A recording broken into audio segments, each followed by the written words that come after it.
Hey everyone, hope you're doing great. Welcome back to my channel. In today's video, we'll dive into what if Deku was under vencas curse. Smash that subscribe button, and be sure to peek at the description below. Let's begin. The rain in Kamino didn't wash things clean. It only made the grime heavier. Izuku Midoriya sat crouched on the precipice of a skeletal skyscraper, the steel girders beneath his iron saws slick with oil and water. He was a gargoyle of tatters and mud, the yellow cape on his shoulders reduced to a sodden, dark weight that felt less like a symbol of hope and more like a shroud. He wasn't breathing, he was venting steam. The exhaustive one for all hissed from the vents of his gauntlets, mixing with the cold downpour. Danger sense? Nothing. Search. Clear. Black whip? Ready. Inside the cavern of his mind, the vestiges were strangely quiet. Usually, the first was whispering about morality, or Daigoro was shouting about leverage, or Nana was projecting waves of maternal concern that made Izuku's chest ache. But tonight, the void was filled with static. A low, thrumming pressure that felt like the air before a lightning strike. You need to eat, ninth. The voice of the fourth user, Haikyuu Shinomori, broke through the haze. It was distant, as if spoken from underwater. Izuku didn't answer. He adjusted the respirator mask over his mouth. The metallic tang of recycled air and dried blood filled his nose. Eating meant stopping. Stopping meant thinking. And thinking was the one thing Izuku Midoriya could no longer afford to do. Below him, the city was a carcass. The lights were out in Sector 4, the grid shattered by a riot 3 days ago. The only illumination came from the lightning forking through the purple-bruised clouds and the occasional flicker of a burning trash fire in the alleyways. They are out there, Izuku thought, his grip tightening on the girder until the metal groaned. The dictator. The assassins. All for one. If I rest, they move. If they move, people die. A sudden spike pierced his skull. It wasn't danger sense. It didn't feel like the sharp, electric buzz that warned of a knife in the dark or a sniper on a roof. This was different. It was dull, wet and deep. It felt like a finger pushing into the soft tissue behind his left eye. Izuku flinched, his hand flying to his temple. Kid? Daigoro's voice rumbled in his head. You alright? I'm fine, Izuku rasped, his voice wrecked from days of disuse. Just atmospheric pressure. It's the storm. He stood up, his knees popping. The pain in his head throbbed once, a rhythmic pulse, then faded into the background dull ache of his exhaustion. He ignored it. He was good at ignoring pain. He had broken his bones so many times that pain had become just another type of sensory input, data to be categorized and discarded. Then he heard it, a scream. It was faint, swallowed by the drumming of the rain and the wind howling through the empty buildings, but danger sense flared hot and bright. Southeast. 3 blocks. Malice. Izuku didn't think. He simply vanished. The alleyway was narrow, choked with the debris of a society that had stopped collecting its garbage. 3 men stood over a cowering figure, a woman clutching a bag of canned food. The men were jailbreakers, escaped from a Tartarus satellite facility. One had arms made of jagged concrete, another had eyes that glowed like floodlights. Hand it over, the concrete villain growled, raising a fist the size of a mailbox. Heroes aren't coming, lady. Law of the jungle now, the woman sobbed, curling into a ball. Please. It's for my son. Your son can starve. We're hungry now. The concrete fist descended. It never connected. A blur of green lightning and black tendrils slammed into the alley with the force of a meteor. The concrete villain was ripped from the ground, suspended in the air by 4 writhing, obsidian whips. The other 2 villains stumbled back, shielding their eyes from the sudden burst of bioelectricity. Stay back, a voice distorted by a modulator growled from the shadows. Izuku stepped into the dim light. He looked horrific. The eyes of his mask glowed with a feral intensity, and the black energy of one for all crackled around him like a cage. He didn't look like a hero. He looked like a vengeance spirit dredged up from a swamp. It's him! The floodlight villain shrieked. The rogue! The monster! Izuku didn't speak. He flicked his wrist.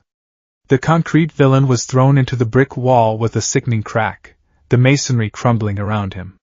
He slumped to the ground, unconscious. The remaining two panicked. The floodlight villain fired a beam of searing heat, but Izuku dodged it with minimal effort, ducking under the beam and closing the distance in a fraction of a second. He slammed a steel-soled boot into the villain's gut. The man folded, vomiting bile, and collapsed. The last man, a scrawny thug with knives for fingers, dropped his weapon and raised his hands. I surrender. I give up. Don't kill me. Izuku stopped. His fist was raised, charged with 45% of one for all.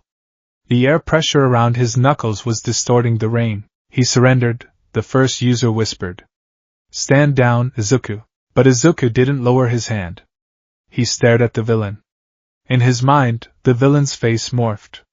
For a split second, he didn't see a scrawny thug. He saw Shigaraki. He saw the decay spreading across the ground. He saw Gran Torino's blood. He saw the smile of All for One. You're not enough, a voice whispered. It wasn't one of the vestiges. It was deeper. Raspier. Like wet leather dragging across stone. If you let him go, he will hurt someone else. You know he will. You can't save them if you're weak. Izuku's breath hitched. The headache spiked again, a jagged lance of agony behind his eyes. Don't move. Izuku growled. The villain took a terrified step back. I said I give up. You're supposed to be a hero. Heroes, Izuku muttered, the word tasting like ash, save everyone. Thwack. Izuku lashed out with Black Whip, not to bind, but to strike. The whip cracked like a pistol shot, slamming the villain into the pavement face first. It was excessive. It was brutal. The villain lay still, blood pooling around his nose. Silence returned to the alley, save for the rain. Izuku stood over the unconscious bodies, his chest heaving. The green lightning faded, leaving him in darkness. He turned slowly to the woman he had saved. She was pressed against the dumpster, her eyes wide, trembling violently. She wasn't looking at him with gratitude. She was looking at him with absolute, primal terror. Please, she whimpered, clutching her bag.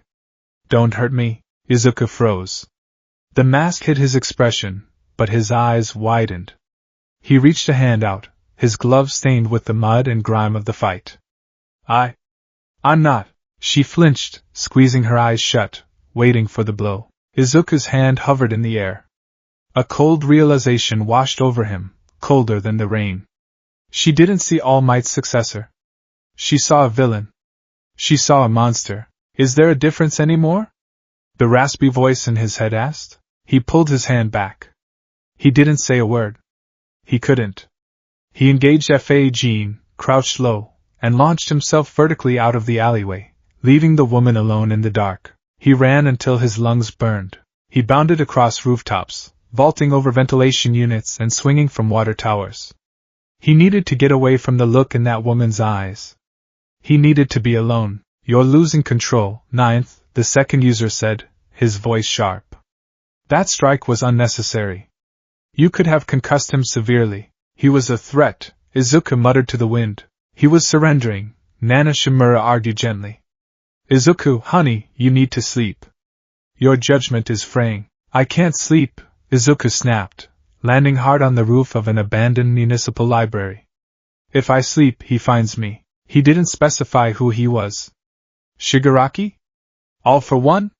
Or the creeping dread that had been following him for the last 3 days? Izuku stumbled toward a sheltered alcove beneath the library's clock tower. It was dry here, protected from the wind. He slid down the wall, his legs finally giving out. He hit the concrete with a heavy thud, his head lolling back against the brick. He pulled off his mask. His face was gaunt. Dark circles bruised the skin under his eyes, making him look like a skull. His hair was matted with sweat and dirt. He looked like a corpse that had forgotten to lie down. He reached into one of his pouches and pulled out a nutritional jelly packet. He stared at it. The thought of swallowing the gelatinous goop made his stomach churn. Eat, he commanded himself. Fuel. He forced the jelly down, choking on the texture.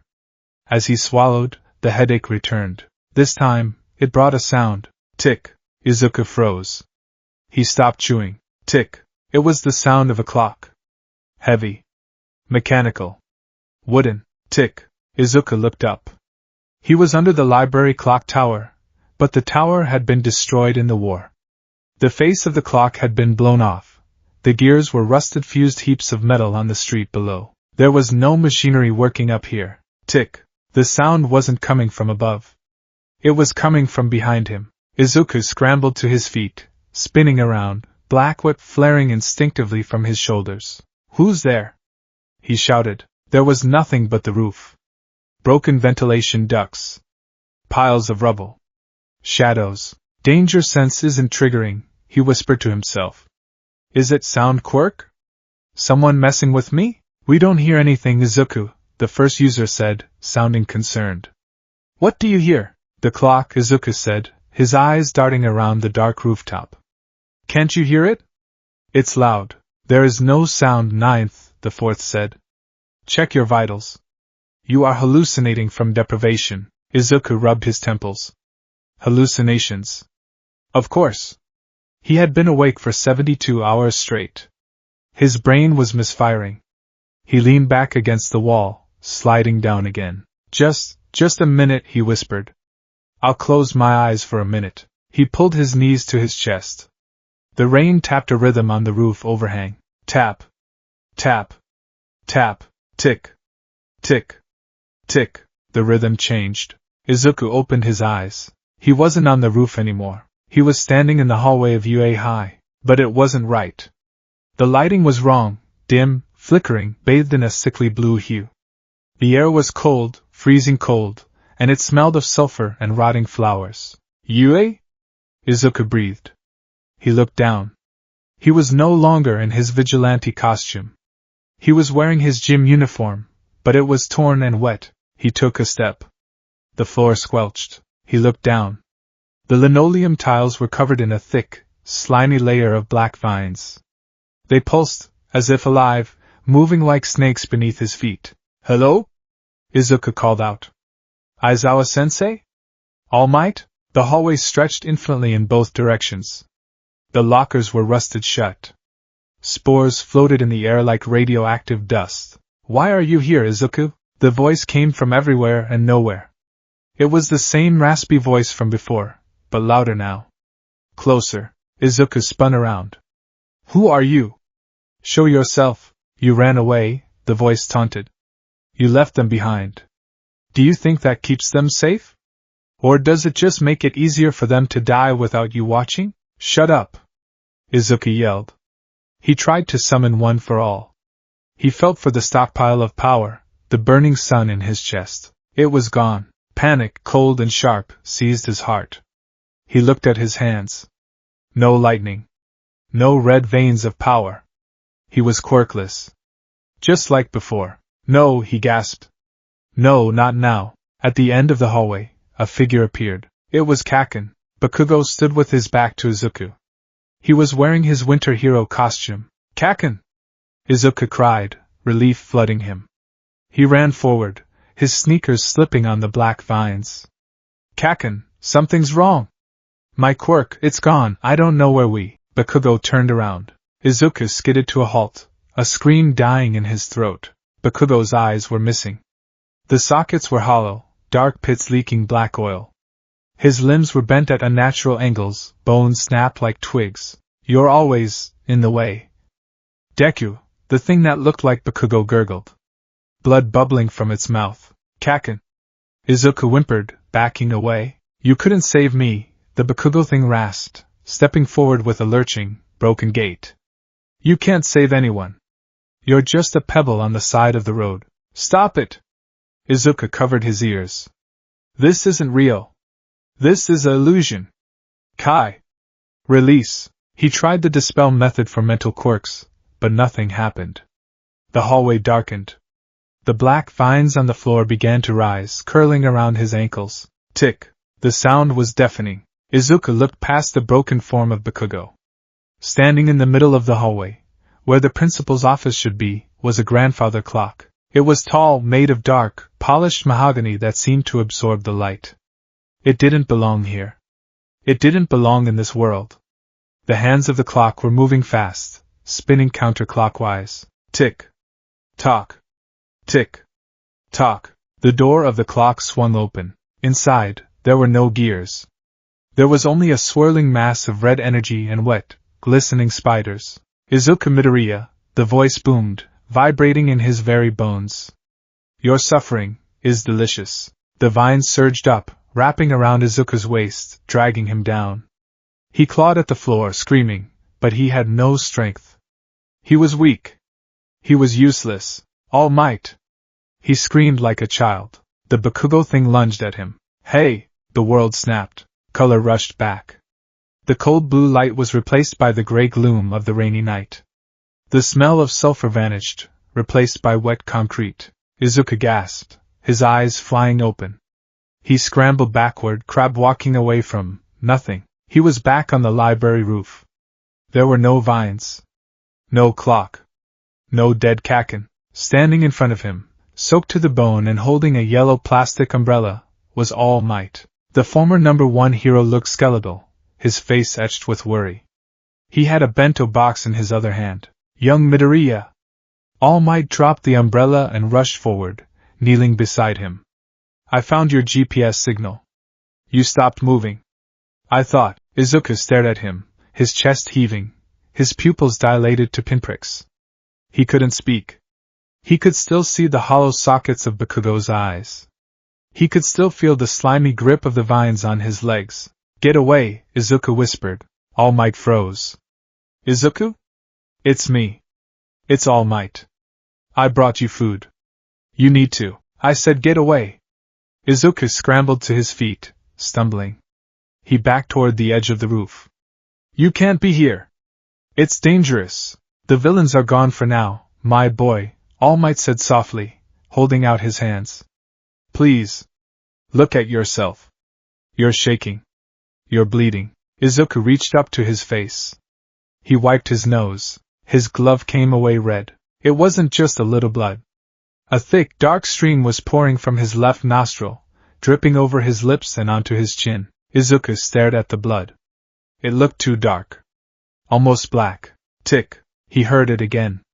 Just once. Faintly. Coming from All Might's chest. Izuku's eyes widened. He looked at All Might.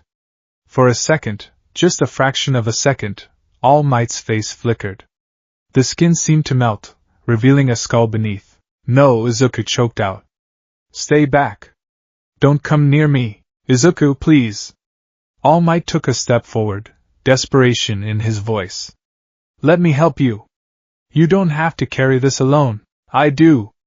Izuku shouted, the one for all lightning sparking erratically around him, green and jagged. If I stop, everyone dies. If I'm near you, you die. He didn't wait for a response. He couldn't risk it. The hallucination, the demon, the quirk, whatever it was using his memories. It was weaponizing his fears. If he stayed, he might hurt All Might. Or worse, All Might might turn into that thing. Izuku turned and jumped. He plummeted 5 stories, fired a black whip onto a passing lamppost, and swung into the darkness of the city. Young Midoriya! All Might's cry echoed behind him, full of heartbreak. Izuku didn't look back. He swung through the canyons of steel and glass, the tears mixing with the rain on his face and the blood on his lip. He was running. But for the first time in his life, he didn't know what he was running from. He only knew that inside his head, in the quiet spaces between his thoughts, a clock was ticking, and it sounded like a countdown. The silence of the city was not empty, it was heavy. It pressed against the eardrums, a physical weight that grew with every passing hour. Izuku Midoriya huddled in the shell of a delivery truck, parked in an alleyway 3 districts away from where he had left All Might. The rain had stopped, leaving behind a humid, choking mist that clung to the asphalt. He sat cross-legged, his hands resting on his knees in a meditative pose. His breathing was ragged, catching in his throat every few seconds. He was trying to go under. He needed to enter the vestige world. He needed answers. Usually, entering One for All was like slipping into a warm bath. It was a realm of light, of shared purpose, a place where he was never truly alone. But tonight, the door felt heavy. Focus, he thought, squeezing his eyes shut. One for all. Second. Third. Fourth. Nana. Make contact. He visualized the flame. The stockpile. He pushed his consciousness down, past the exhaustion, past the throbbing pain in his left temple, into the core of his power. The world shifted. Izuku opened his eyes, expecting the familiar starry void. He gasped. He was in the vestige realm, but the stars were gone. The infinite darkness was no longer clear. It was choked with a thick, gray fog that smelled of ash. The ground, usually invisible or made of light, was now a visceral, fleshy substance, black and slick like oil. "Nana?" Izuku called out. His voice didn't echo. It was swallowed by the fog. First? Banjo? Silence. He walked forward. His feet stuck to the ground with a wet, sucking sound. Squelch. Squelch. Ahead, he saw the thrones. The chairs where the previous users sat. Usually, they were illuminated by the golden fire of the quirk. Now, they were draped in something else. Vines, thick, serpentine vines, glistening with slime, were wrapped around the thrones. They pulsed rhythmically, tightening and loosening like the constricting muscles of a giant snake. "No," Izuku whispered. He ran toward Nana Shimura's throne. She was there. Or her spirit was. But she wasn't moving. The vines were wrapped around her mouth, her chest, her arms. She looked like a fly caught in a web, frozen in a silent scream. Her eyes were wide, staring at something Izuku couldn't see, filled with a horror that transcended generations. "Nana!" Izuku reached out to tear the vines away. As soon as his fingers brushed the black slime, a shockwave of cold agony blasted through his arm. It wasn't physical pain, it was emotional. It was a concentrated injection of grief. "Tenko. I'm sorry. I'm sorry." The whisper wasn't spoken, it was shoved directly into Izuku's brain. He recoiled, clutching his arm. "What is this?" Izuku panted, backing away. He looked at the other thrones. Banjo and Hikage, all of them bound. All of them silent. The only thing moving in the void was the red lightning that crackled not from the users, but from the dark sky above. And the sound. Tick. It was louder here. Talk. Izuku spun around. The fog parted. Standing in the void, where the first user usually stood, was a structure. It wasn't a clock this time. It was a door. A wooden door with a stained glass rose window. The glass was cracked. A red light pulsed from behind it. "Izuku." The voice was right behind his ear. Wet. Raspy. Ancient. "You want them to speak to you?" "They can't speak. They are drowning. Just like you." Izuku whipped around, summoning Black Whip instinctively. But in the vestige world, his quirks were sluggish. The whip sputtered and died. "Who are you?" Izuku screamed into the fog. "Show yourself. Are you all for one? Is this a quirk factor?" "All for one." The voice chuckled, a sound like dry leaves crinkling. "A man who seeks power." "I do not seek power, Izuku. I seek balance. I seek the end." The ground beneath Izuku opened up. The black flesh tore apart, revealing a chasm of red light. Izuku fell. He woke up screaming. He thrashed, slamming his head against the metal wall of the delivery truck. The hollow boom echoed in the alley. Izuku scrambled to his hands and knees, dry heaving. His nose was bleeding again. He wiped it with his forearm, smearing the dark blood across his tattered costume. "Real," he muttered, his eyes darting around the dark interior of the truck. "Real world. This is the real world." Truck. Smell of cardboard. Rain outside. Real. He forced himself to regulate his breathing. In for 4. Hold for 4. Out for 4. He checked his equipment. His gauntlets were damaged but functional. His GPS showed he had been asleep for only 20 minutes. 20 minutes. It felt like hours. He crawled out of the truck, landing in a puddle. The water soaked through his boots. He needed to move. Staying still was dangerous. As he stood up, a wave of vertigo hit him. The alleyway seemed to stretch and warp, like a camera lens zooming in while moving backward. "Get a grip, Midoriya," he scolded himself. "You're dehydrated. You're stressed. It's just fatigue." He fired a tendril of Black Whip to the roof of the adjacent building and hoisted himself up. The cool night air hit his face, but it didn't help. The headache was a constant, drilling pressure now. He began his patrol. He moved through the shadows of the Naba district. It was a ghost town. Evacuation orders had cleared most of the civilians, leaving only the stubborn, the criminal, and the heroes who were too tired to care. He stopped on a gargoyle overlooking a plaza. Below, a group of looters were smashing the window of a pharmacy. Small time, Izuku analyzed. 3 targets. Civilian-grade weapons. Take them down quick.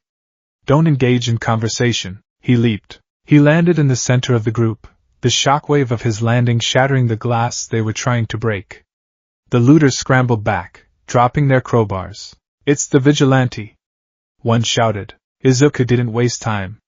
He moved with the precision of a machine. A sweep of the leg took down the first. A chop to the neck neutralized the second. The third looter, a teenager with a mutation quirk that gave him lizard scales, backed up against the wall, shaking. Please! The kid yelled. I just need medicine. My sister is sick. Izuku froze. His fist was cocked back. My sister is sick, the words echoed in the plaza. But they didn't sound like the kid's voice. They sounded distorted. Deep. Tick. The world flickered. Suddenly, the lizard kid wasn't holding a bottle of aspirin. He was holding a jagged piece of concrete. And he wasn't a lizard kid anymore. He was Sir Night Eye. Izuku's breath stopped. Night Eye was standing against the wall, wearing his gray suit. But the suit was torn. A massive, jagged spike of rock was protruding from his chest, the same wound that had killed him during the overhaul raid. Blood poured from the wound, black and thick like tar. Sir? Izuku whispered, his hand trembling. The Night Eye thing looked up. His glasses were cracked. His eyes were white, clouded over with cataracts. You knew, Night Eye said. His voice wasn't his own. It was the voice from the nightmare. I looked into the future. I saw your death. But you insisted on living. I changed it, Izuku pleaded, stepping back. We changed the future, did you? Night Eye stepped forward. The spike in his chest scraped against the brick wall with a sound like nails on a chalkboard. Or did you just trade lives? I died so you could play hero. Mirio lost his power so you could keep yours. Stop it! Izuku grabbed his head. You're dead. This isn't real. Look at me, Midoriya, Night Eye gurgled. He reached out a hand. His fingers elongated, turning into wet, slimy talons. You are poison. Everyone who loves you gets hurt. Your mother. All Might. Me.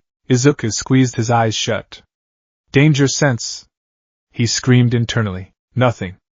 No danger, because the threat wasn't external. Get out of my head! Izuku roared. He unleashed a burst of air pressure, 45% Detroit smash, directed at the ground. Boom! The shockwave blew out the remaining windows of the pharmacy. Dust billowed up. When the dust settled, Night Eye was gone. The lizard kid was curled up on the ground, covering his head, sobbing. He hadn't been holding a rock. He had been holding an inhaler. Izuku stood in the center of the destruction, his chest heaving. He looked at the terrified kid. He looked at the damage he had caused. I'm losing my mind, Izuku realized with terrifying clarity. I'm going insane. He turned and fled into the night, leaving the medicine and the boy behind. He found sanctuary in the ruins of a subway station. It was deep underground, dark, and silent. Surely, hallucinations couldn't follow him this deep. Izuku sat on a broken bench, pulling out his burnt, water-damaged notebook, Hero Analysis for the Future, number 13. He clicked a pen, his hand shaking so badly he could barely write. Entry: Unknown assailant. Symptoms: auditory and visual hallucinations. Migraines. Nosebleeds, dark, viscous blood. Disruption of vestige communication. Hypothesis. He stared at the paper. Hypothesis 1: fatigue-induced psychosis. Hypothesis 2: quirk effect. He circled Hypothesis 2. It has to be a quirk, Izuku muttered to himself, the sound of his own voice grounding him. Range? Unknown.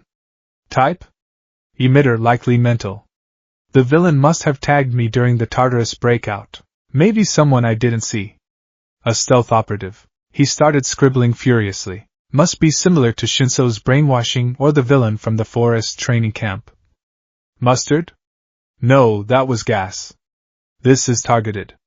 It knows my memories. He tapped the pen against his chin, leaving a streak of ink. It knows about Night Eye. It knows about One for All. That means, the pen snapped in his hand, it means the user has information on me. All for One. It has to be All for One. Izuku stood up and began pacing the subway platform. He's trying to break me, Izuku reasoned. He knows he can't take One for All if my will is strong. So he's sending something to weaken my mind. To make me give up. He felt a surge of anger. It was better than the fear. Anger was fuel. I won't let him, Izuku growled. I won't break, won't you? The voice came from the tunnel. Izuku spun around, lighting up his green shoot style. Come out. I know you're there. From the darkness of the subway tunnel, a sound emerged. Not footsteps. Squelch. Squelch. Squelch. Something wet was dragging itself along the tracks. You think this is a game of quirks? The voice echoed. It sounded like it was coming from the PA system now. You think you can analyze this in your little book? Izuku's danger sense finally flared. But it didn't point to the tunnel. It pointed up. He looked up at the tiled ceiling of the subway station. A crack formed in the concrete. But no dust fell. Instead, red light bled through the crack. The crack widened, spreading like a spiderweb. And then, the ceiling dissolved. It didn't collapse. It turned into particles of black ash. Above him, instead of the street, was a red, storm-tossed sky. Huge, jagged bolts of crimson lightning tore through the clouds, and descending from the hole in reality was a massive, shadow-like creature. It looked like a giant spider made of smoke and shadows. What is that? Izuku breathed. The creature didn't attack. It simply watched him. And then, the scene shifted. The subway tiles around him began to rot. Mold grew at an accelerated rate, covering the walls in seconds. The advertisements for happy families and toothpaste decayed, revealing skeletal faces underneath. Izuku backed away, tripping over his own feet. He fell onto the tracks. He looked down at his reflection in a puddle of stagnant water between the rails. His reflection wasn't moving. The Izuku in the water was smiling. A cruel, twisted smile. You're tired, Deku, the reflection said. Why don't you just let go? The clock is ticking. 4 chimes. That's all it takes. I don't know what that means. Izuku yelled at the water. You will, the reflection said. The first chime was the warning. The second is the isolation. Dong. The sound of the bell rang out, so loud it vibrated in Izuku's teeth. It wasn't the library clock. It was a grandfather clock, deep and resonant. Izuku clamped his hands over his ears. Stop it! Stop it! The pain in his head spiked to a blinding white. He curled into a ball on the subway tracks, screaming as the pressure built behind his eyes. It felt like his brain was being reorganized, memories shuffled like a deck of cards. Let me in, the voice whispered. No! Izuku screamed. He summoned everything he had. One for all, 100%. He didn't aim it. He just released it. A sphere of pure energy exploded outward from his body. It tore up the subway tracks, shattered the tiled walls, and blew the rotting hallucination away. The red sky vanished. The smoke spider vanished. Izuku was left lying in the center of a crater in the very real, very broken subway station. Dust rained down on him. He was panting, tears streaming down his face mixed with blood. Get up, he sobbed to himself. Get up. Move. But he couldn't move. His body was locked. Paralysis. Is this it? He thought. Is this how I die? Alone in the dark? Suddenly, a sensation cut through the numbness. It wasn't the raspy voice. It was a sharp, military-grade command. Midoriya. It was the second user. Izuku's mental eyes flew open. He was back in the vestige world, but only for a second. The fog was thick, but the second user, the man with the scar and the gauntlets, had torn through the vines. He was standing there, glowing faintly. Listen to me, the second user barked. His voice was strained, as if he was holding back a tidal wave. This is not all for one. This is not a quirk. What? Izuku's thought was feeble. It's a predator, the second warned. It feeds on trauma. It feeds on guilt. You are an all-you-can-eat buffet, kid. Your guilt is opening the door. Door? The gate. The second shouted, looking up at the red lightning in the vestige sky. He's using you to open a gate. You have to stop feeling guilty. You have to stop hiding. I can't, Izuku thought. I failed them. Then you will die, the second said grimly. And he will take this power. Not to steal it, but to corrupt it. The vines surged forward, wrapping around the second user's throat. He struggled, his eyes locking onto Izuku's. Find the anchor. The second gasped out. Find the sound. The connection snapped. Izuku gasped, inhaling a lungful of subway dust. The paralysis broke. He scrambled to his feet, ignoring the screaming protest of his muscles. Find the sound. What sound? The clock? No, the second meant something else. An anchor. Izuku stumbled out of the subway station, back into the rainy street. He was limping heavily now. He needed help. He finally admitted it. He couldn't fight this alone. He couldn't punch a hallucination. He couldn't smash a voice in his head. He needed all might. He pulled out his communicator, his fingers slick with blood. He mashed the button for the encrypted channel. All might? He croaked. Tashinori? Static. Please, Izuku whispered. Pick up. ZZT. Young ZZT. All might. Izuku cried, clutching the device like a lifeline. I think I'm sick. I think I'm cursed. It's not a quirk.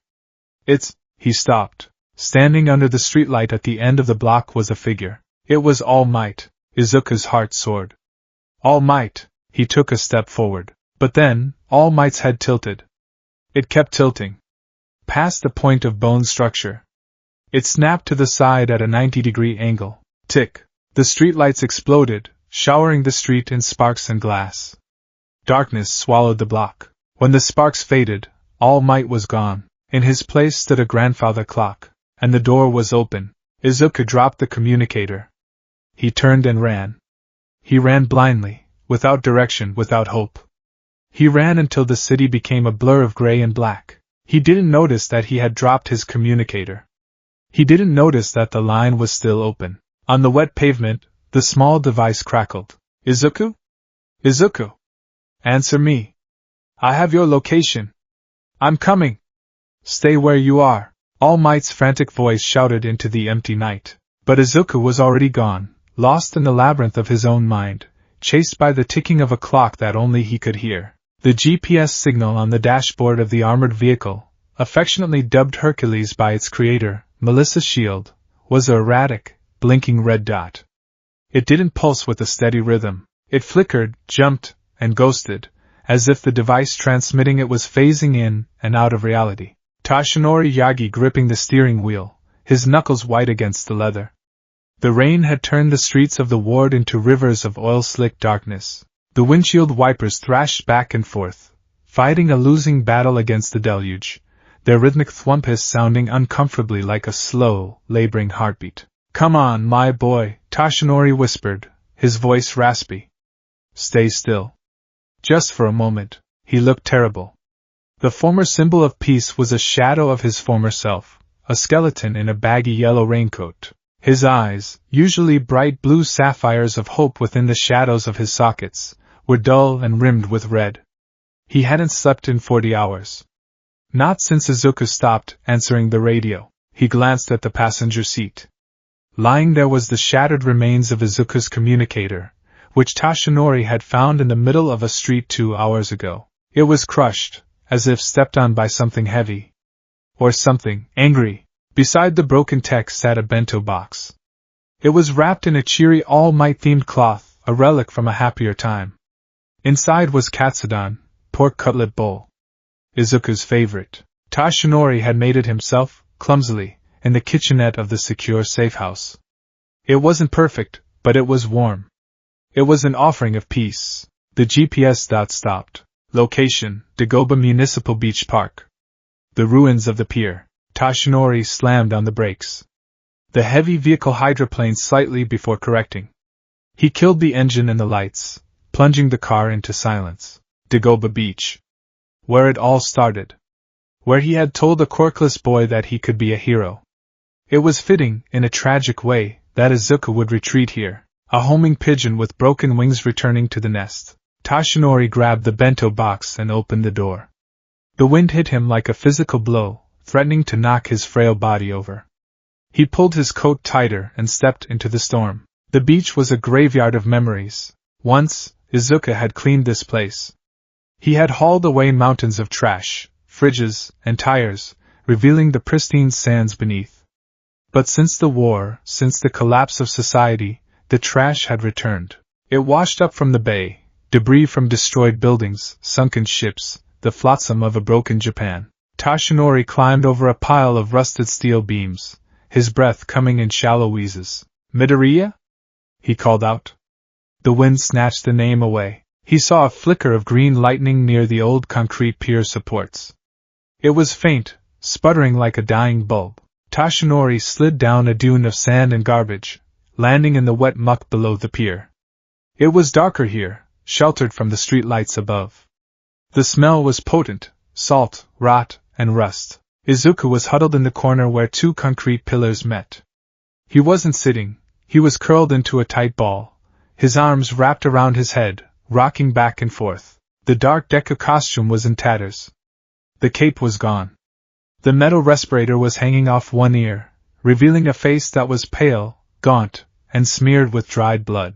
Izuku, Toshinori breathed. He approached slowly, hands raised, showing he was unarmed. It's me.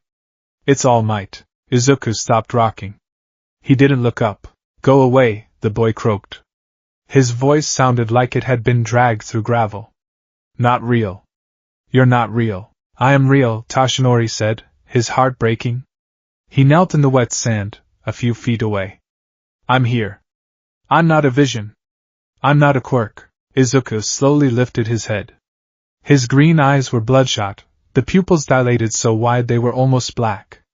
He stared at Toshinori with an intensity that was terrifying. He was scanning him, looking for flaws, looking for the seams in the reality. You look tired, Izuku whispered. We both are, Toshinori said, forcing a gentle smile. He set the bento box down on a flat piece of driftwood between them. I brought you something. You need fuel, Izuku. You can't save the world on an empty stomach. Izuku stared at the box. He didn't move. It's Katsudon, Toshinori coaxed, unwrapping the cloth with trembling fingers. I made it. Extra egg. Just how you like it. He popped the lid. Steam rose into the cold air, carrying the savory scent of pork and dashi. Eat, Toshinori urged softly. Please. Izuku's stomach growled, a primal, painful sound.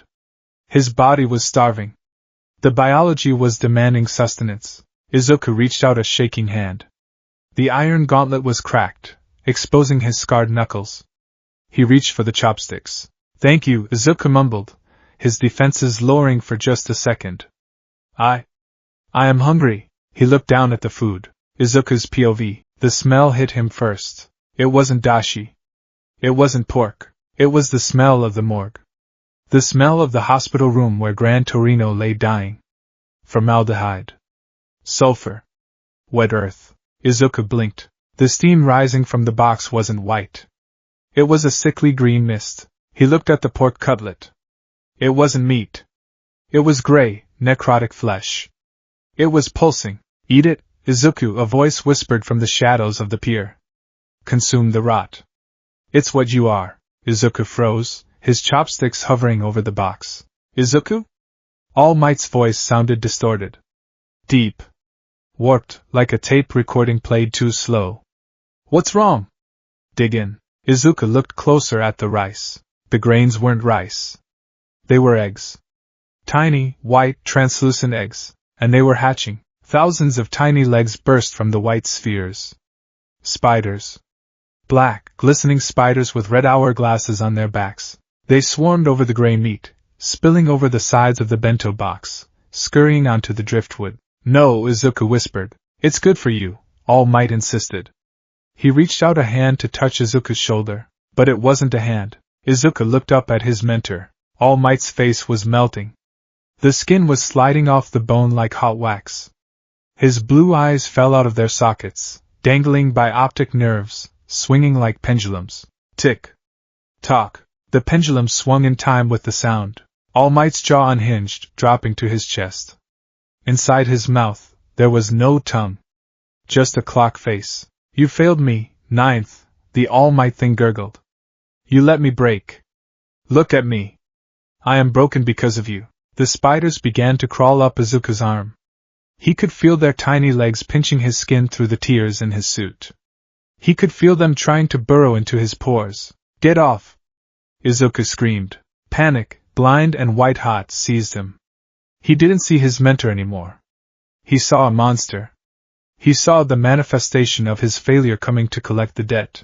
He lashed out. Smash! He didn't use 100%. He didn't even use 10%. It was a reflex, a swat to get the spiders away. But even a reflex from One for All was devastating. His backhand connected with the bento box. Third-person POV. Toshinori didn't have time to react. 1 second, he was offering food. The next, Izuku screamed, a sound of pure, unadulterated terror, and backhanded the air. The bento box exploded. Rice and pork turned into shrapnel. The plastic container shattered. The force of the blow caught Toshinori in the chest. It wasn't a direct hit, thank God, but the shockwave threw the frail man backward. He flew 5 feet and slammed into the wet sand, sliding until he hit a pile of garbage. Gah! Toshinori gasped, the wind knocked out of him. Pain flared in his old injury. He struggled to sit up, coughing. Izuku! What? He looked up.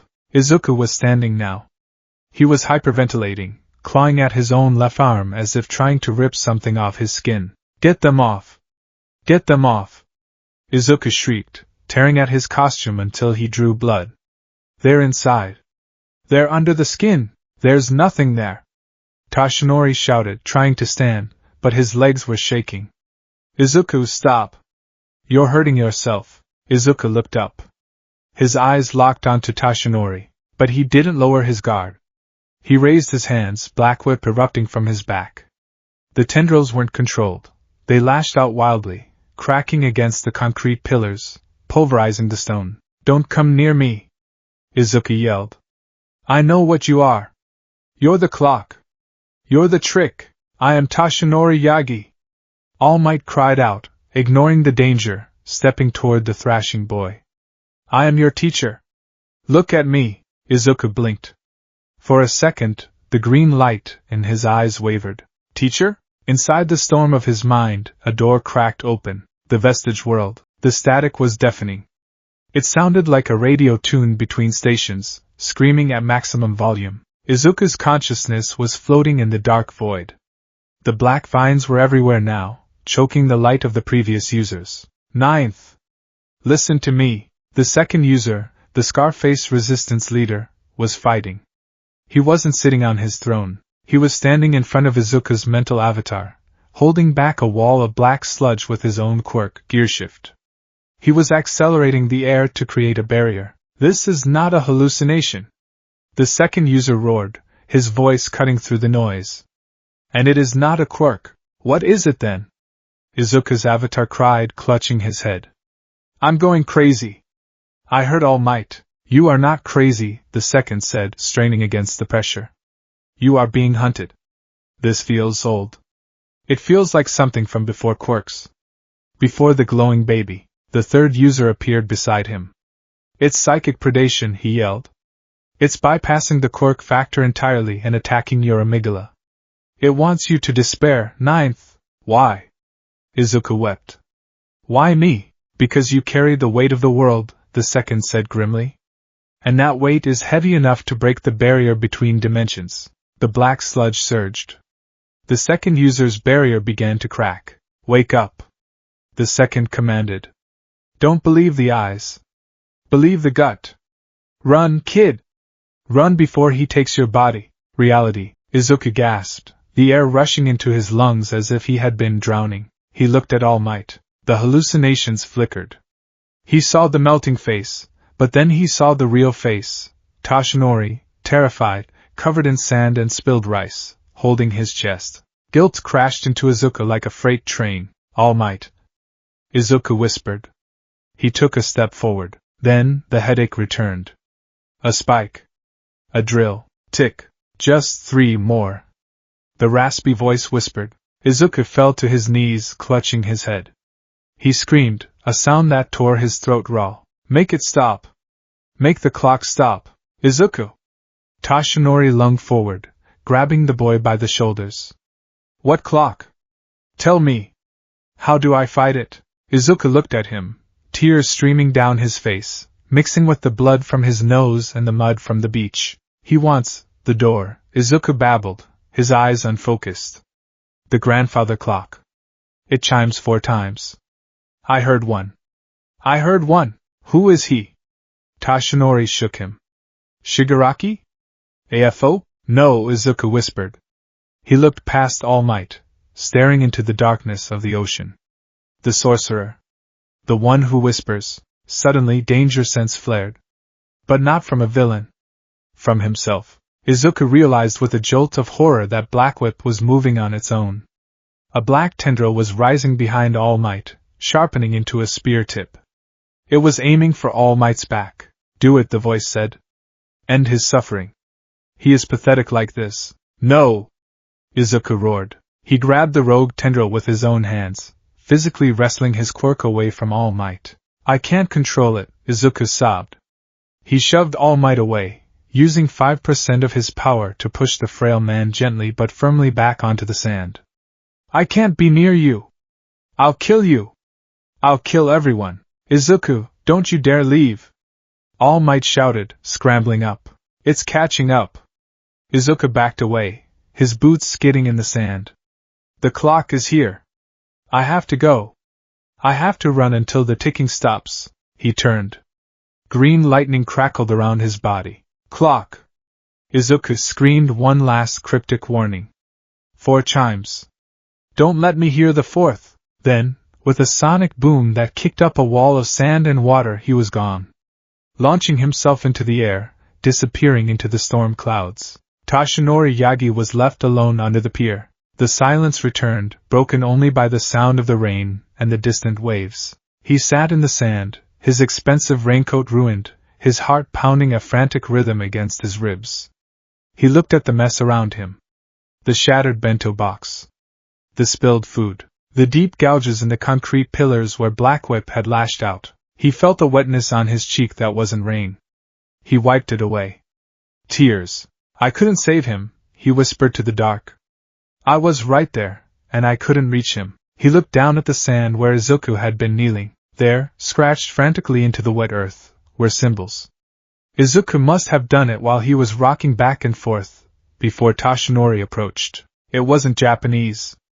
It wasn't English. It was a drawing, a rough, jagged sketch of a clock face, and under it, a single word written in kanji, barely legible. Guilt. Toshinori stared at the word. He slowly reached into his pocket and pulled out his phone. The screen was cracked, but it worked. He dialed the number. He didn't care what time it was. He didn't care about protocol. Pick up, he hissed. Pick up, Tsukachi. A click. Toshinori? It's 3 a.m. What is it? Did you find him? I found him, Toshinori said, his voice hard, shedding the frailty of the retired hero and assuming the command of the number 1. And I lost him. Is he? He's compromised. But not by All for One. Not in the way we thought. Toshinori stood up, his fists clenching. He looked at the drawing of the clock one last time. Tsukachi, I need you to run a search. Cross-reference quirk registries, old folklore, cold cases. Anything involving auditory hallucinations, clocks, and psychological torture. That's specific. What are we looking for? A predator, Toshinori said, repeating the words Izuku had mumbled. He called it the sorcerer. And Tsukachi? Yes? Call Yui, get Principal Niza on the line. And get Class 1A ready. The students? Toshinori, we agreed to keep them out of this vigilante run. That agreement is void, Toshinori said, walking out from under the pier, the rain battering his face. Izuku is drowning. And I can't swim fast enough to catch him. We need more hands. He looked up at the sky, where the green lightning had vanished. The clock is ticking, Toshinori whispered. And I think he's running out of time. The common room of the Heights Alliance dorms was never truly silent anymore. Even at 3 a.m., the air hummed with a restless, electric anxiety. Tenya Ida sat at the dining table, his glasses reflecting the blue light of a silent news feed on his tablet. He hadn't moved in 2 hours. Opposite him, Shoto Todoroki stared into a mug of tea that had gone cold long ago, his heterochromatic eyes fixed on the steam that was no longer rising. On the sofa, Ochako Uraraka sat with her knees pulled to her chest. She was watching the rain hit the windowpane. Every drop looked like a tear. Every streak against the glass reminded her of the green lightning she had seen on the news footage days ago. Where are you, Deku? She thought, the question looping in her mind like a broken record. Are you dry? Are you warm? Are you? The silence was shattered not by a siren, but by the heavy, metallic thud of the front door slamming open. Katsuki Bakugo stomped in. He was fully dressed in his winter hero costume, minus the gauntlets. He was dripping wet, having evidently been outside pacing in the storm. His eyes were wild, vibrating with a mixture of rage and something he would never admit to, terror. Bakugo? Kirishima sat up from the floor where he had been dozing. What's wrong? Did you see something? Get up, Bakugo growled, his voice low and dangerous. Wake everyone up. Now. It's 3 in the morning, Momo Yayorosa said softly from the kitchen counter, though she was already reaching for the intercom button. Has there been an attack? All Might just called, Bakugo said. He walked to the center of the room, his fists clenched so tight his gloves creaked. He lost the nerd. The room seemed to drop 10 degrees. What do you mean lost? Uraraka was on her feet instantly. He was tracking him. He had the GPS. He lost him, Bakugo repeated, his voice cracking. Found him at Dagoba Beach. Tried to talk to him.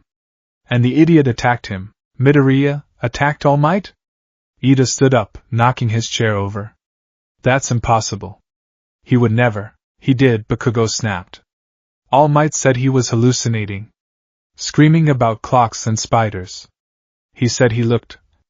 Bakugo swallowed hard, looking away. He said he looked like he was being eaten from the inside out. A heavy silence fell over the room. The Class 1A students exchanged glances. They knew Izuku was pushing himself. They knew he was exhausted. But this was different. This sounded like a break. Principal Nizu has authorized a retrieval mission, Bakugo said, looking back at them, his eyes burning. Not a patrol. A manhunt. We aren't asking him to come back anymore. We're dragging him back. 3:45 a.m. Dagoba Municipal Beach Park. The transport vehicle skidded to a halt on the wet asphalt overlooking the beach. The rain had slowed to a drizzle, but the fog was thick, rolling off the ocean like a living wall. The Deku retrieval squad, Bakugo, Uraraka, Ida, Todoroki, Kirishima, Jiro, Shoji, and Tokoemi, piled out. They were silent, grim. This wasn't a training exercise. All Might was waiting for them by the seawall. He looked smaller than they had ever seen him. He was huddled in his ruined raincoat, sitting on a concrete barrier, staring at the sand. Sensei, Ida approached first, his voice respectful but urgent. We are here. Toshinori looked up. His face was pale, his eyes haunted. I couldn't stop him, he whispered. I tried to feed him. I tried to reach him. But he looked right through me. Bakugo walked past Ida, marching straight up to All Might. Where? All Might pointed a shaking finger toward the darkness under the ruined pier. There. That's where he was. Spread out, Bakugo commanded, taking charge naturally. Shoji, use your ears and eyes. Jiro, plug into the ground. I want to know where he went, and I want to know what was with him. With him? Todoroki asked, ice forming on his right side. You think a villain was there? All Might said he was talking to someone, Bakugo growled, vaulting over the railing onto the sand. If someone is messing with Deku's head, I'm going to kill them. The class fanned out. The investigation, the bento box. Bakugo moved through the trash-strewn sand like a predator. He ignored the smell of rot and seaweed. He was looking for signs of a struggle. He found the spot under the pier. It was marked by violence. The concrete pillars were gouged, deep claw marks ripped into the stone. Black whip, Bakugo noted. Uncontrolled. Erratic. In the center of the disturbed sand lay the wreckage of the bento box. Bakugo knelt. The plastic was shattered. The rice and pork were scattered in the muck, ruined. He stared at the food. He knew how much All Might cared about Izuku. He knew how much effort the old man had put into making this. And Deku had smashed it. You idiot, Bakugo whispered, his voice trembling. He reached out and picked up a piece of the broken plastic lid. It had a cartoon sticker of All Might on it. Bakugo's hand shook. He remembered the day Izuku told him about One for All. He remembered the burden the nerd had taken on. I told you not to try and win this alone, Bakugo thought furiously. I told you I'd be there. Why do you always have to be the martyr? Bakugo-chan, Tsuyu Aji called softly from behind him. Over here. Bakugo shoved the plastic shard into his pocket and stood up, masking his emotion with a scowl. What? The investigation, the writing on the sand. Uraraka was kneeling near the waterline, where the tide was threatening to wash away the evidence. Tsuyu was using her tongue to gently divert a stream of water. Look, Uraraka said, pointing at the wet earth. It was the drawing. The jagged, frantic circle with the hands. A clock? Todoroki asked, crouching beside them. Why a clock? All Might said he kept talking about time, Uraraka said softly. She traced the lines in the air, not touching the sand. He said 4 chimes? He said don't let me hear the 4th. It's a countdown, Ida realized, horror dawning on his face. Whatever is happening to him, it has a time limit, and this, Uraraka pointed to the kanji below it. Guilt, Uraraka whispered. She felt a lump form in her throat. She knew Izuku's guilt better than anyone. She knew he blamed himself for All Might's retirement, for Gran Torino's injuries, for the war, for Shigaraki escaping. He carried the world's sins on his back. He thinks he deserves this, Uraraka realized, tears pricking her eyes. Whatever is attacking him, it's using his guilt as a weapon.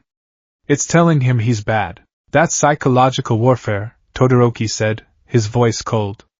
That sounds like a mental quirk. Maybe someone like Shinso, but far more malicious. Hey! Jiro's voice echoed from further down the beach. It wasn't a call. It was a scream of pain. The investigation, the frequency. The class rushed toward the sea wall where Kyokujiro was kneeling. She had her earphone jacks plugged directly into the concrete foundation of the pier. She was clutching her head, her face twisted in agony. Momo was already there, supporting her. Jiro. What is it? Momo asked, creating a set of noise-canceling headphones. Don't. Jiro gasped, ripping her jacks out of the concrete. They sparked. Don't cover my ears. I need to analyze it. Analyze what? Bakugo demanded, sliding down the sand dune. What did you hear? Jiro panted, wiping sweat from her forehead. She looked pale. It's not a sound. Not a normal one. It's a frequency. It's lingering in the stone where Midoriya was standing, like a residual vibration? Shoji asked, his multiple ears forming on his tentacles. No, Jiro shuddered. It sounds like wet leather. Like something sliding inside the walls. And underneath it, a ticking. She looked up at Bakugo, her eyes wide with fear. Bakugo, it doesn't sound like a quirk, she whispered. Quirks sound biological. They have a hum, a pulse. This sounds dead. It sounds cold. Dark shadow. Tokoyami suddenly shouted. The class spun around. Fumikage Tokoyami was standing near the shadows of the pier. Dark Shadow, usually a boisterous and aggressive entity, was currently cowering. The shadow monster had wrapped itself around Tokoyami's legs, shivering violently, refusing to come out. What's wrong with him? Kirishima asked, hardening his arms instinctively. He is afraid, Tokoyami said, his voice grave. He tried to coax the shadow out. Dark Shadow, report. What do you sense? Dark Shadow peeked out, his yellow eyes narrowed to slits. It's old, Fumi, the shadow entity hissed. It's so old. Older than the glowing man. Older than the quirks. What is? Tokoyami pressed. The red hunger, Dark Shadow whimpered. It was here. It touched the green boy. It wants to open the gate. Gate? Ida asked. What gate? The gate to the down under, Dark Shadow said, and then forcefully retracted himself back into Tokoemi's cloak, refusing to speak further. The wind picked up, howling through the rusted supports of the pier. The class stood in silence, the weight of the unknown pressing down on them. Old evil, Todoroki muttered. Gates. Clocks. None of this matches the profiles of the Tartarus escapees. We aren't dealing with a villain we know. We're dealing with a predator, Bakugo said, staring at the spot where the bento box lay ruined. It hunted him here. It tortured him. And now he's running. Where would he go? Uraraka asked, wiping her eyes. If he's scared, if he's hallucinating, where does he feel safe? Bakugo closed his eyes. He thought about Deku. Not the hero Deku. The kid Deku. The nervous, quirkless kid who used to follow him around the creeks and forests. When Deku was scared, he didn't go to the police. He didn't go home. He went to places where he could hide. Places where he could think. He's not going to a safe house, Bakugo said, opening his eyes. He's trying to protect us. He'll go somewhere abandoned. Somewhere isolated. But somewhere he knows. Bakugo turned to the group. Search pattern Delta, he barked. We split into teams. Keep open comms. If you hear a ticking sound, or if you start seeing things that aren't there, you pull back immediately. Do not engage. Do you understand? Understood. The class shouted in unison. Where are you going, Bakugo? Kirishima asked. I'm going to the municipal library ruins, Bakugo said, turning toward the city. The nerd likes books. And it's quiet there. And Bakugo thought, it's where we used to study before everything went to hell. The Mind Lair, a brief interlude. High above the city, sitting on a water tower that overlooked the search grid, a figure watched. It wasn't Izuku. It was a man in a pinstripe suit, levitating cross-legged in the air.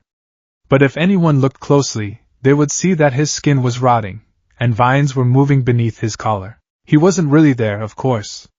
He was projecting from the Mind Lair. They are coming for you, Izuku, Vecna whispered into the wind. Inside the upside-down version of Yuehai, Izuku was running through the corridors, clutching his ears. But the voice was everywhere. Your friends. Your pathetic little club. They want to save you. Izuku stumbled, hitting the wall. The lockers bled black ooze. But they can't save you, Vecna crooned. Because they don't know what you did. They don't know that you wanted All Might to die. That's a lie. Izuku screamed at the empty hallway. I never wanted that, didn't you? The voice was silky. Deep down? So you wouldn't have to carry his legacy anymore? So you could finally just be normal? No, let me show you, Vecna said. The floor of the hallway dropped out. Izuku fell into a pit of ticking clocks. Back in reality, the hunt begins. Class 1A moved through the city like a coordinated strike force. Uraraka and Tsuyu took the rooftops, using zero gravity to leap silently across wide gaps. Do you feel that, Ochako-chan? Tsuyu asked, pausing on a gargoyle. Feel what? The air pressure, Tsuyu said, touching her cheek. It's dropping. Like a storm is coming. But the radar says clear skies. Uraraka looked up. The sky was clear, yes. But the stars, they looked dim. As if there was a veil of smoke between the earth and the heavens. Keep moving, Uraraka said, her face set in determination. We have to find him before the sun comes up.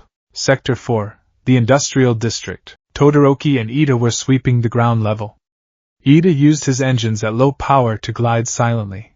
Todoroki created ice slides to navigate the debris. Bakugo is worried, Todoroki said suddenly. Bakugo is always angry, Ida corrected, scanning an alleyway with a flashlight. No, Todoroki shook his head. He's scared. I saw his hands. He thinks Midoriya is going to die tonight. Ida stopped. He looked at Todoroki. Midoriya is the strongest of us. He has survived muscular, stain, overhaul, Shigaraki. Physical threats, Todoroki interrupted. Midoriya can punch a mountain. But this is attacking his mind. And Midoriya's mind, it's fragile, Ida. He carries too much. Ida tightened his grip on the flashlight. Then we will carry it for him. That is what Class 1A does. Suddenly, their comms crackled. It was Jiro, guys. Sector 7. The old Aldera Junior High building. Aldera? Bakugo's voice cut in over the radio, sharp and urgent. Why there? I picked up a sound, Jiro said, her voice trembling slightly. It's faint. But it's the ticking. It's coming from the gymnasium, Aldera Junior High. The school where Izuku and Bakugo grew up. The place where the bullying happened. The place where Izuku was told he was worthless. Of course, Bakugo whispered on the line. He's going back to the beginning. Converge on Aldera. Ida shouted into his comms. All units, converge. Maximum speed. The arrival at Aldera. The school was abandoned, slated for demolition. The windows were boarded up. Weeds grew through the cracks in the pavement where Bakugo used to explode soda cans. Bakugo arrived first. He blasted over the gate, landing in the courtyard with a heavy thud. He looked up at the main building. It looked like a skull in the moonlight. Deku! Bakugo screamed. I know you're in there. Come out, you nerd! No answer. But then, the front doors of the gymnasium creaked open. It wasn't the wind. A green glow spilled out from the darkness of the gym. It wasn't the warm, reassuring green of full cowl. It was a sickly, radioactive chartreuse, and with it came the sound. Tick. Tock. Tick. Tock. It was loud enough now that they didn't need Jiro's jacks to hear it. It resonated in their chests. The rest of the class landed behind Bakugo. Uraraka, Todoroki, Ida, Kirishima. They formed a phalanx. Ready? Bakugo asked, his palms sparking.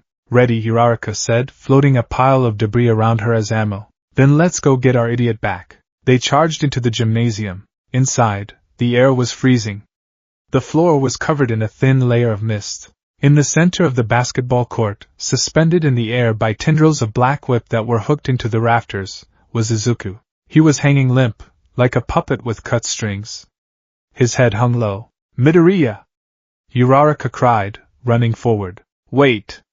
Bakugo shouted. Izuku's head snapped up. His eyes were rolled back, completely white.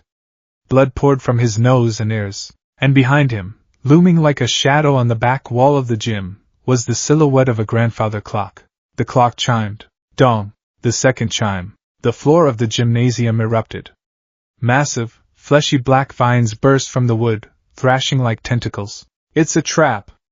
Dark Shadow screamed. Class 1A didn't retreat. They engaged. Bakugo launched a howitzer impact at the vines. Todoroki unleashed a wall of ice. Uraraka touched the debris, making it rain down like meteors, but Izuku didn't move.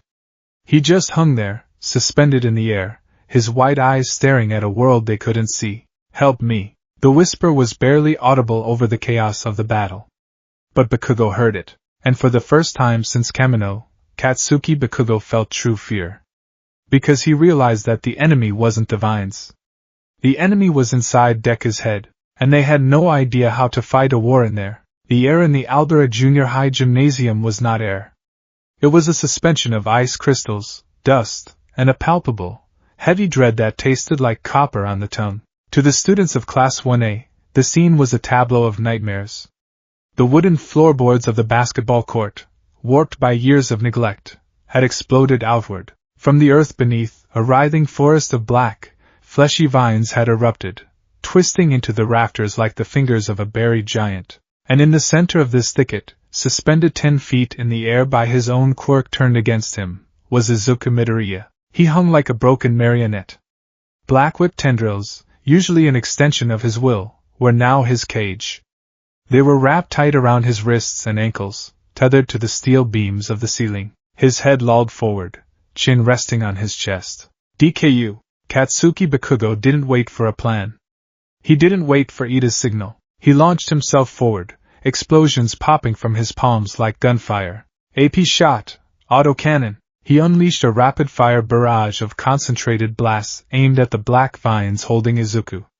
The explosions connected, shredding the dark matter. But the vines didn't break. They bled. A thick, dark ichor sprayed from the wounds, sizzling where it touched the floor. And then, with a wet, sickening squelch, the vines knitted themselves back together in seconds. What the hell? Bakugo skidded to a halt, his boots sliding on the slick floor. They're regenerating. It's not just regeneration, Todoroki shouted from the left flank. He stomped his right foot, sending a glacier of ice surging toward the base of the vine cluster. They're reacting. Look out! The vines detached from the floor and lashed out like vipers. A massive tendril, thick as a tree trunk, swung at Bakugo. Red Riot, unbreakable. Kirishima threw himself in front of Bakugo, hardening his skin to its absolute limit. The vines slammed into him with the force of a wrecking ball. Kirishima groaned, his feet digging furrows into the wood as he was pushed back 5 meters. But he held the line. Go! Kirishima roared through gritted teeth. We'll handle the weeds. Get him down! Bakugo didn't say thank you. He just moved. He used the momentum of an explosion to vault over Kirishima, aiming straight for the suspended figure of his childhood friend. Nerd! Wake up! Bakugo screamed as he flew through the air. He reached out a hand to grab Izuku's ankle. Just as his fingers brushed the tattered fabric of Izuku's boot, a shockwave, purple and silent, blasted outward from Izuku's body. It wasn't a quirk. It was a psychic displacement. Bakugo was thrown backward as if he'd hit a solid wall of gravity. He tumbled through the air, crashing into a stack of old gym mats. Bakugo! Uraraka cried, floating debris spinning around her. I'm fine. Bakugo scrambled up, wiping blood from his lip.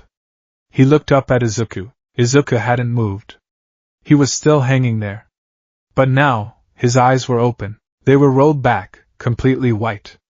He was staring at something that none of them could see, the mind layer. Izuku Midoriya was falling. He wasn't falling through the air. He was falling through memories. He saw the doctor telling him he was quirkless. He saw his mother crying and apologizing.